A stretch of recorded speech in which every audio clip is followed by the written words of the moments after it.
CBN e a tecnologia, com Gilberto Sudré. Gilberto, há poucos instantes eu conversei com o presidente do Sindtele Brasil, os empresários, que tocam o mercado de telefonia no Brasil, como que eles fazem o cálculo do isolamento social.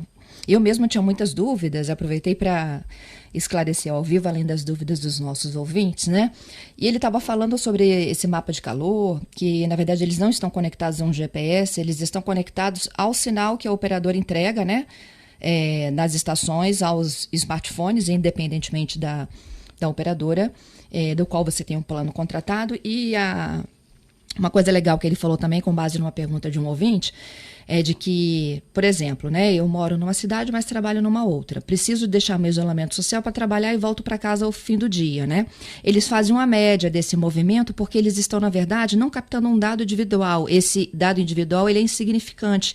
Eles ficam monitorando aglomerações que indicam o isolamento social, se aquela pessoa, na verdade, se aquela aglomeração não se movimentou ao longo das 24 horas, porque se movimentou, aqui significa, de fato, literalmente, aglomeração, não é isso?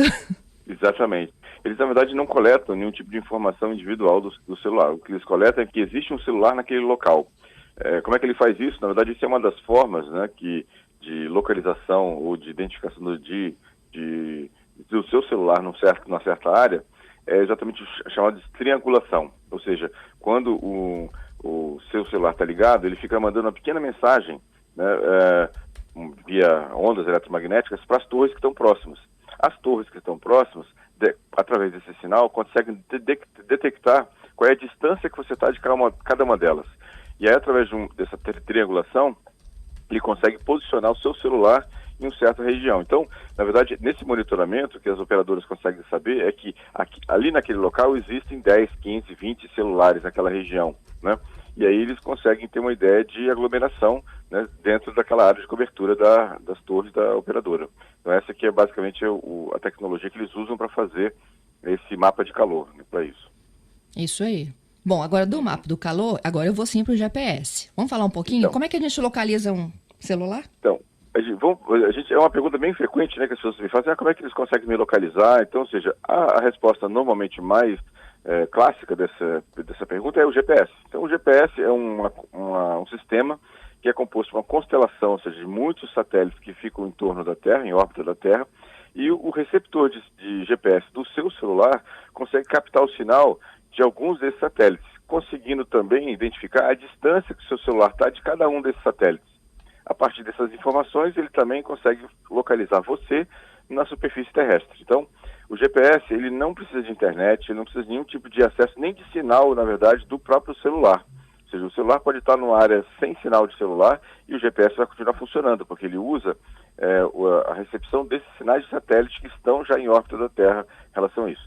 O problema é que essa informação de posicionamento do GPS pode ser acessada pelo próprio sistema operacional ou por aplicativos que você tem instalado no seu celular. Então, o sistema operacional pode armazenar essa informação de localização e os aplicativos também. Então, por exemplo, aplicativos de venda, de e-commerce, de aluguel ou de transporte, jogos, previsão de tempo, redes sociais e até aqueles aplicativos de mapas, todos esses aplicativos têm acesso ou podem ter acesso a esse posicionamento gerado esse aplicativo do GPS que está instalado no seu, esse hardware de GPS que está instalado no seu celular. E aí, com isso, as pessoas, ou na verdade esses fabricantes, podem identificar você, as pessoas podem localizar você. Então, a gente tem o GPS, tem a questão das torres que a gente falou, através de triangulação, mas existem formas, até muitas vezes surpreendentes, de nosso celular e a gente ser localizado, que muitas vezes a gente nem imagina. Por exemplo, se eu estou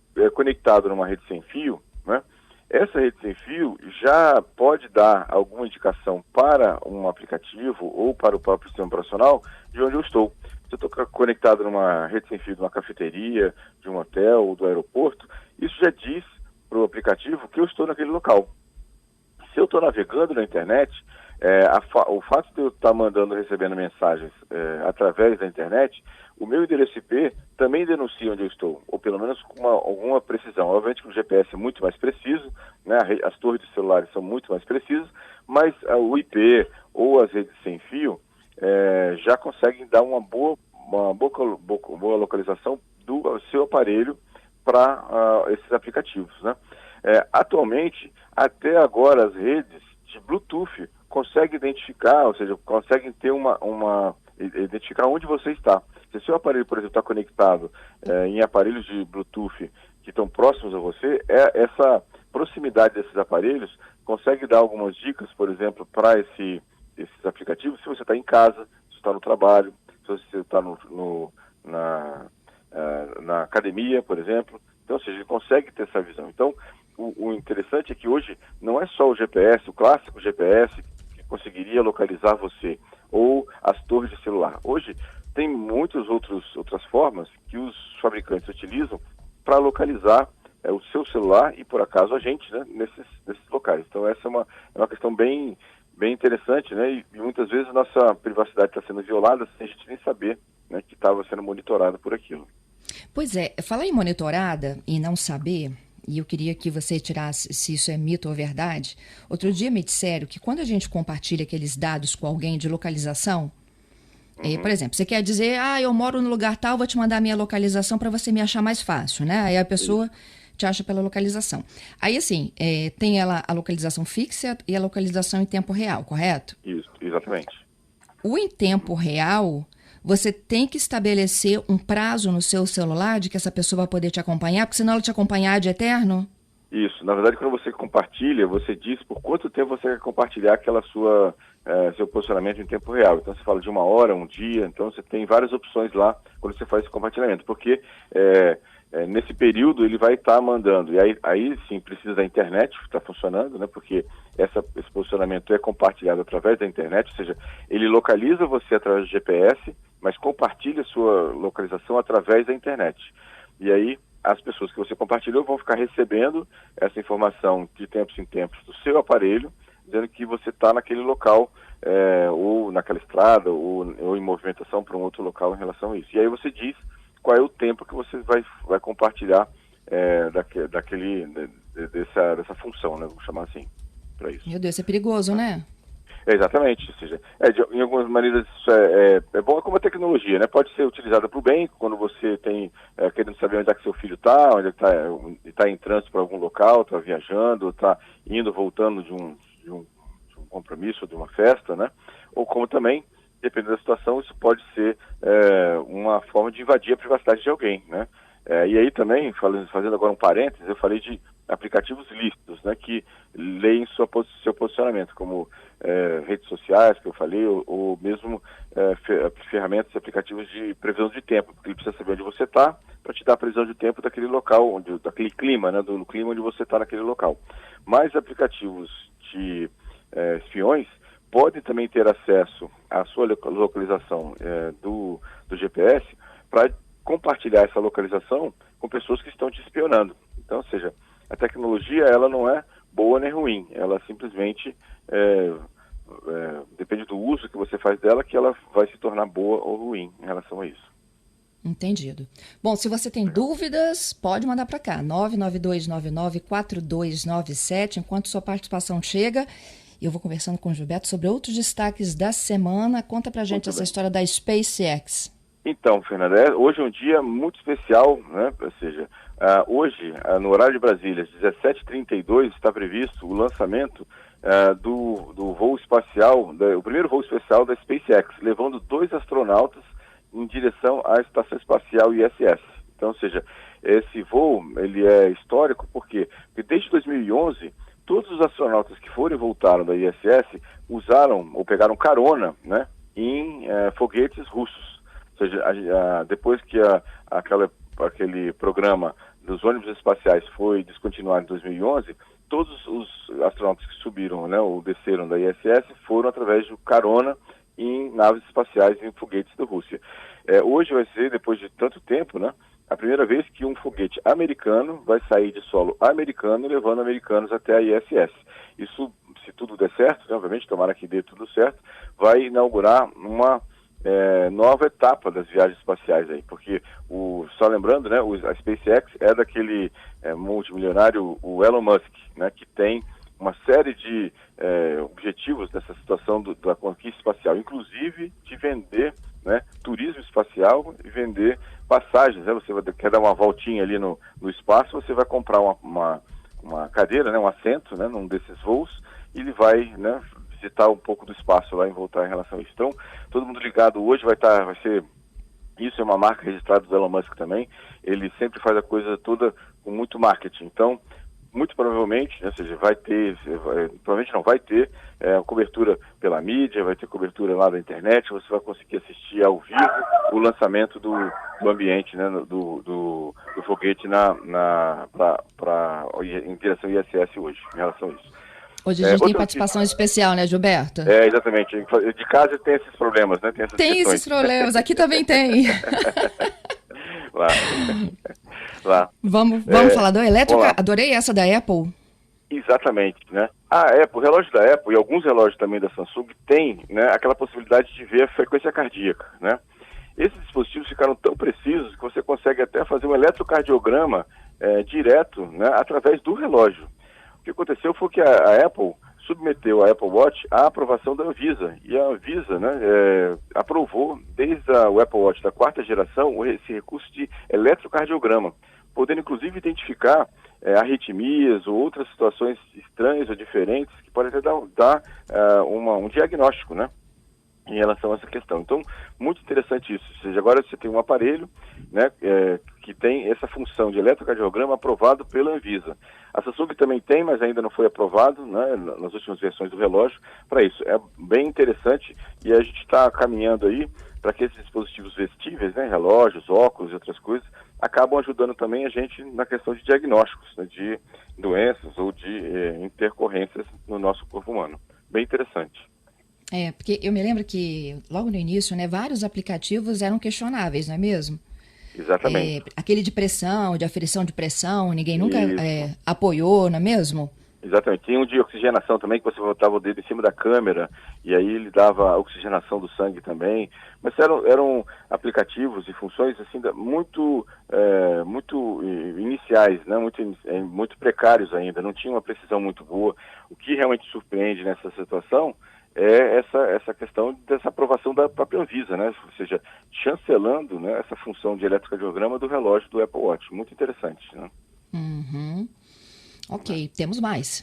Temos um vírus novo, né, no Android, que mira os brasileiros em relação às contas bancárias. Então essa é uma questão realmente interessante, me surpreendeu essa questão. Ou seja, o novo vírus, ele estava instalado, ele estava disponível, né, através de um aplicativo na própria loja do Google, né?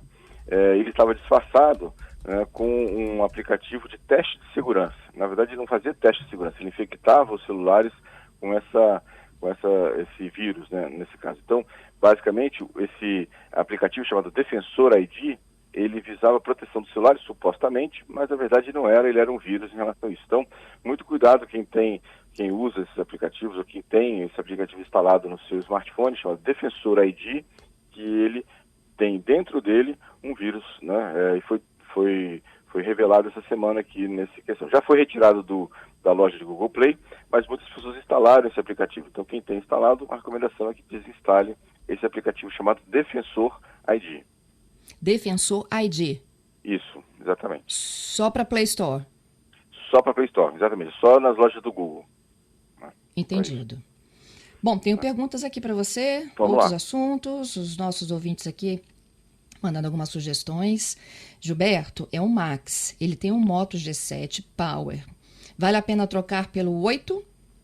Ele está esperando uma atualização que a Motorola disse que vai sair do Moto G7 Power também.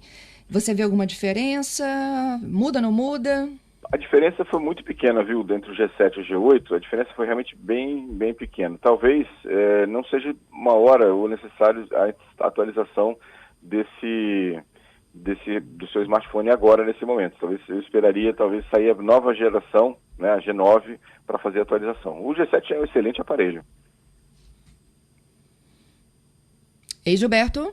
Oi, alô? Oi, achei que tivesse te perdido. Não, ficou mudo? Ficou, mas já aprendemos, olha só. Não, tenho mais. Uhum. O Marcelo, segundo ele, não existe somente um GPS de monitoramento, existem vários, se eu não me engano, ele falou GLONASS, é isso? Não, GLONASS, 70 assim, satélites podem te monitorar ao mesmo tempo. isso. Porque assim, o GPS, ele é o sistema de GPS, né, que é um sistema americano de localização, ele é o que tem instalado na função do seu celular. Agora, existem outros sistemas de posicionamento global. Tem o GLONASS, né, tem o Artemis, se não me engano, que é europeu, tem um da China, tem um da Rússia. Por quê? Porque, assim, os outros países, né, eles não iam ficar dependendo da tecnologia americana. Né? Ou seja, então, por exemplo, imagina que só existisse o sistema de posicionamento americano, do GPS, e aí a Europa estaria usando esse sistema e o americano consegue desligar em regiões do planeta esse sistema de posicionamento. E aí ficaria perdido, ele ficaria sem o sinal de GPS. Então, alguns países montaram a sua constelação de satélites que tem esse posicionamento em relação a isso. O que acontece é que normalmente os celulares todos usam o sistema americano de GPS, de localização, mas tem ferramentas e outros equipamentos que usam outros sistemas de posicionamento que não é o GPS em si. O GPS é americano, mas existem outros de outros países também, que tem vários satélites aí em órbita da Terra também, para fazer a mesma função. Basicamente o funcionamento é o mesmo, só que o dono do sistema é diferente. Tá certo. Temos mais destaques por aí? Então, não, basicamente os 3 destaques lá, todo mundo ligado, eu estou muito curioso. Hoje vou acompanhar de perto esse lançamento do SpaceX, que vai ser realmente um marco na tecnologia. Lembrando que os foguetes russos, né, e os foguetes americanos sempre foram feitos, né, produzidos, né, pelo governo, né, a NASA ou a Agência Espacial Russa que montavam e faziam toda a coordenação dos voos de satélites. Essa também é um marco na questão da exploração espacial, porque é uma empresa privada, né? A SpaceX não é do governo, é uma empresa privada que está fazendo um foguete que vai lançar o homem ao espaço. Então é realmente tudo diferente hoje, é uma coisa realmente um marco na história da exploração espacial, e aí eu vou estar ligadinho nesse lançamento hoje de tarde. Ok. Bom, rapidinho aqui, acabou de chegar o Márcio. Estou usando um celular com 2 chips, mas não consigo baixar aplicativos em um deles. Alguma sugestão? Não, na verdade o aplicativo você baixa no seu celular. O que pode estar acontecendo é que um dos chips não tem plano de dados, ou o plano de dados já esgotou a franquia, e aí você não consegue baixar por ele, mas na verdade não faz diferença você baixar, porque é só o caminho de você baixar o aplicativo, ou por um chip 1 ou pelo chip 2, não faz diferença. Tá certo, então. Te agradeço mais uma vez, Gilberto. Até sexta, Obrigado, hein? Fernanda. Até sexta-feira. Um grande abraço. Tchau, tchau. Um grande abraço para você. 10h55. Você está acompanhando a Rádio que Toca a Notícia. Volto com a participação da reportagem Kaique Verlê. Oi, Fernanda. Um plano de segurança desenvolvido por vários especialistas da Universidade Federal do Espírito Santo, representantes da instituição prevêem que o retorno das atividades que hoje estão suspensas, como as aulas, deverá ser escalonado, ou seja, de forma gradual, partindo de 40% até no máximo 80% da capacidade da UFES. O texto diz, porém, que ainda não é possível definir uma data para que isso aconteça na universidade. O retorno total das atividades não é indicado pelo grupo, que cita a possibilidade de novas ondas da Covid-19 e diz que as autoridades sanitárias recomendam que seja estruturado um novo modo de organização das atividades até que uma vacina seja produzida. O plano ainda diz que deverá ser obrigatório o uso de máscaras entre estudantes e servidores da universidade e que será necessário manter uma distância de no mínimo 1,5 metro entre as pessoas nos ambientes da universidade, inclusive em salas de aula, bibliotecas, restaurantes universitários e laboratórios. O texto foi elaborado pelo Comitê Operativo de Emergência da UFES, criado pela reitoria em março para acompanhar a evolução epidemiológica do coronavírus, discutir propostas para atenuar sua propagação e colaborar com os órgãos oficiais de saúde. O comitê é formado por especialistas da área da saúde, ligados à universidade, médicos, enfermeiros, doutores, que têm ligação com a universidade, que trabalham na UFES. Também compõe um grupo pesquisadores das áreas de matemática, bioestatística e assistência social, além de representantes dos alunos da universidade. A administração central da UFES encaminhou o plano para os centros de ensino da universidade, que terão um prazo de 15 dias para, junto aos departamentos e demais setores, analisar e apresentar sugestões. As aulas na UFES estão suspensas desde a segunda quinzena de março